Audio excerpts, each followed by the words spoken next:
Well, today I'm going to tell you the tale of the Flopsy Bunnies by Beatrix Potter. And I've got two copies here, they're two older copies. I have to use older copies to make sure that I'm not reading you new versions, because Beatrix Potter is now out of copyright. But Penguin sort of did new versions of the artwork a little while back, so that they kind of updated their copyright. So you have to make sure you're using her original drawings. Now you will notice there's a difference here. There's been a black line has been added here, and that's been done to make it easier to do translations into foreign editions. And what other differences we got? You see, there's a difference in the colour here. This is a bit brighter. This is printed on a kind of a clay finished shiny surface paper. This is printed on just kind of a more normal paper. And last week I went up to the British Museum and I was actually holding the original artwork in my hands. And somehow this kind of feels more real.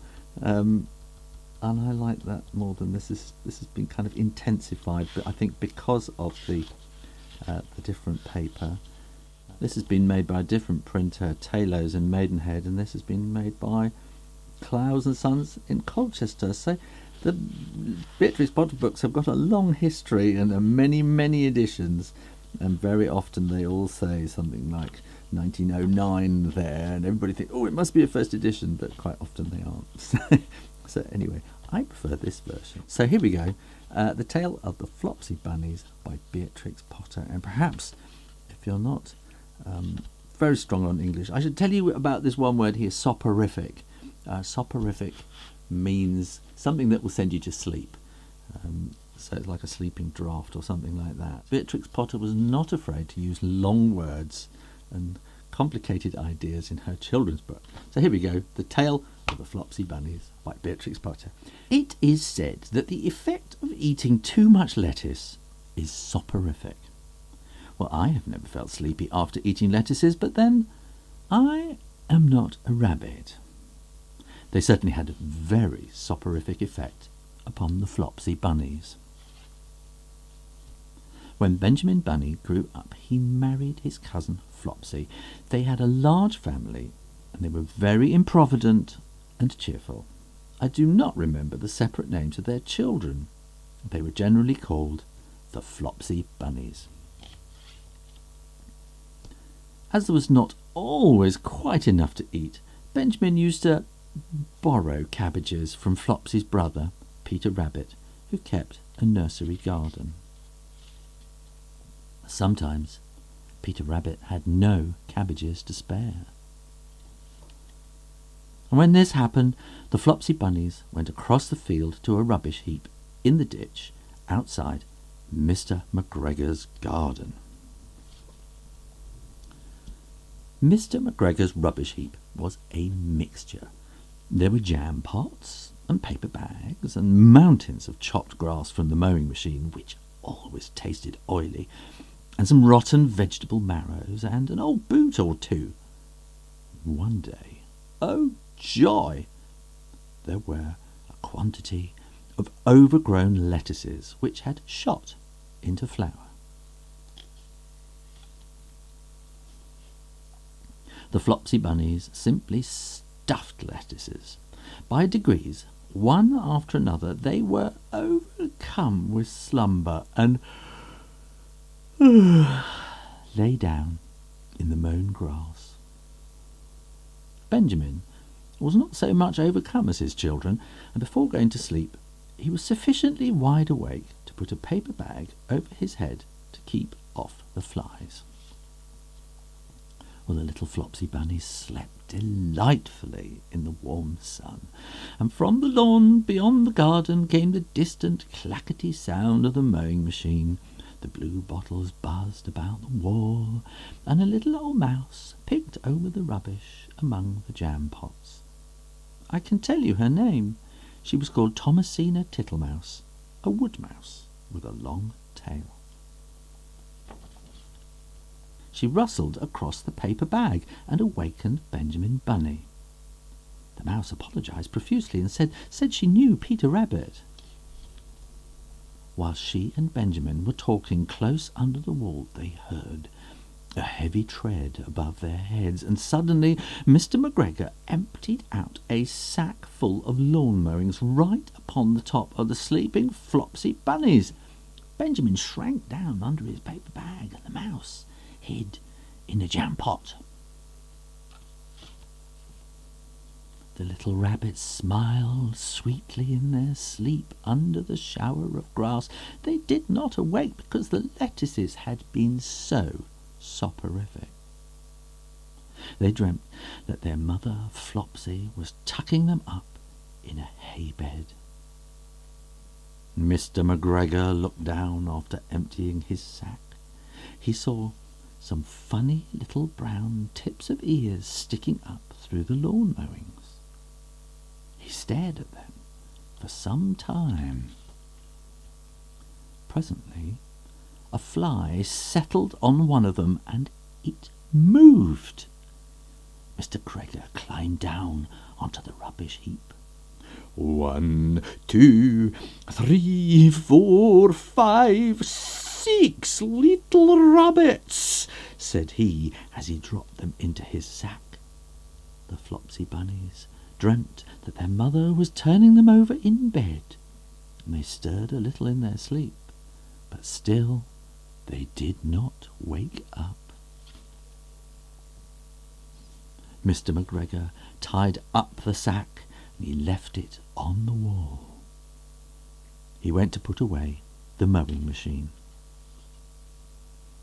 While he was gone, Mrs. Flopsy Bunny, who had remained at home, came across the field. She looked suspiciously at the sack and wondered where everybody was. Oop. Then the mouse came out of her jam pot, and Benjamin took the paper bag off his head, and they told the doleful tale. Benjamin and Flopsy were in despair. They could not undo the string, but Mrs. Tittlemaus was a resourceful person. She nibbled a hole in the bottom corner of the sack. The little rabbits were pulled out and pinched to wake them. Their parents stuffed the empty sack with 3 rotten vegetable marrows, an old blacking brush, and 2 decayed turnips. Then they all hid under a bush and watched for Mr. McGregor. Mr. McGregor came back and picked up the sack and carried it off. He carried it hanging down as if it were rather heavy. The Flopsy Bunnies followed at a safe distance. They watched him go into his house, and then they crept up to the window to listen. Mr. McGregor threw down the sack on the stone floor in a way that would have been extremely painful to the Flopsy Bunnies if they had happened to have been inside it. They could hear him drag his chair on the flags and chuckle. 1, 2, 3, 4, 5, 6 little rabbits, said Mr. McGregor. Eh, what's that? What have they been spoiling now? Inquired Mrs. McGregor. 1, 2, 3, 4, 5, 6 little fat rabbits, repeated Mr. McGregor, counting on his fingers. 1, 2, 3. Don't you be silly. What do you mean, you silly old man? And the sack. 1, 2, 3, 4, 5, 6, replied Mr. McGregor. The youngest Flopsy Bunny got up on the windowsill. Mrs. McGregor took hold of the sack and felt it. She said she could feel 6, but they must be old rabbits because they were so hard and all different shapes. They're not fit to eat, but the skins will do fine to line my old cloak. Line your old cloak, shouted Mr. McGregor. I shall sell them and buy myself baccy. Rabbit tobacco? I shall skin them and cut off their heads.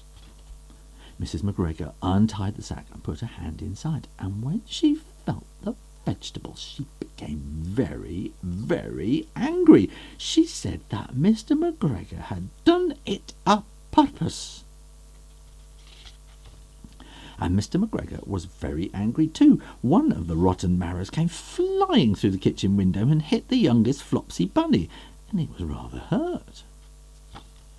Then Benjamin and Flopsy thought that it was time to go home.